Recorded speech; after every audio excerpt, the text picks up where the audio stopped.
recognizes himself for an opening statement. Politics is driving the agenda in federal agencies. You don't believe me? Just read the Durham report from 3 days ago. No probable cause, no predicate, no evidence whatsoever, but the FBI opened a case, took a dossier they knew was false from a political campaign, from the Clinton campaign, to spy on a presidential candidate and American citizens. Here was the key line from the Durham report. Quote, the FBI failed to uphold their mission of fidelity to the law. They didn't follow the law. Didn't have probable cause or evidence to do what they did. An agency focused on politics. But I would argue today it's even worse. Because today it's not just presidential campaigns. Today it's the American people. They're the target.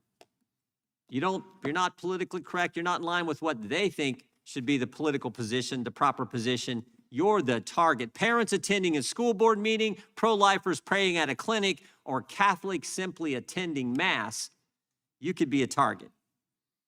And maybe what's just as frightening is if you're one of the good employees in our government who come forward to talk about the targeting, you then become a target. You face retaliation. If you're one of those, and I think there are thousands and thousands of good employees working across our country in the FBI and other agencies, but if you're one of those good employees driven by your commitment to the Constitution and your conscience and you come forward, they're going to come after you. You come forward and tell us about the radical traditional Catholic memo. You come forward and tell us about this idea that they're going to create some snitch line to report on parents going to school board meetings. You do that, they will try to crush you. They will retaliate against you. They're coming after you. But these guys today, they were brave enough. They took their oath seriously. They believe in the Constitution, the Bill of Rights, and the rule of law, and they came forward. And I want to thank them for doing it. But because they did, man, oh man, have they faced retaliation. Mr. O'Boyle was selected for a new unit, moved his family from Kansas to Quantico, Virginia, and the first day he arrives here, after being selected for this new unit, serving in our military, serving well in the FBI, with first day he arrives here, they tell him his clearance is suspended.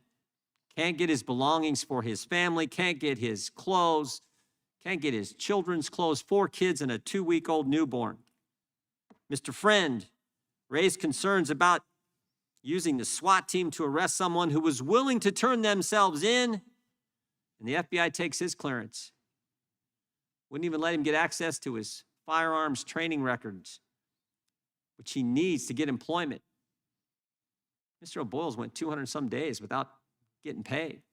Mr. Allen's went 450 days without getting paid. This is the kind of retaliation they have faced for coming forward and telling us the truth. For Mr. Allen, he lost his clearance for simply doing his job, compiling case-related research, using open-source material, news, and articles, and passing them on to the people working the case. And they didn't like some of the material he passed on. 450 days without pay. And the retaliation isn't limited to the FBI. Democrats on this committee also engaged in it. They leaked parts of these guys' interviews to the press. Press reported on it, and then the press had to issue corrections. Post, Washington Post, the New York Times, Rolling Stone, because what the Democrats told them wasn't accurate, what they reported wasn't accurate. That's why Mr. Allen would only let Republicans talk to him. He said, I've seen what's going on. I want to be interviewed by the Republicans. We've talked to over 24 whistleblowers. People have come to us. We've interviewed several of those, and today 3 of them. 3 of those brave whistleblowers and a lawyer who represents them will tell us their story. They will tell us what happened, what they saw, and then what happened to them because they were courageous enough to report it to Congress. And I just want to tell you guys, get ready. Get ready, because these guys are going to come after you. You know they are. Last hearing we had 2 journalists, Democrats, 2 Democrat journalists sat right where you guys did, and these guys tried to get them to divulge their sources. Someone needs to tell them how the First Amendment works. And while Mr. Taibbi, one of those award-winning journalists sitting right where you're sitting, was testifying, guess what else was happening? The IRS was knocking on his door, So get ready. But I know you're up to the task because you came forward in the first place.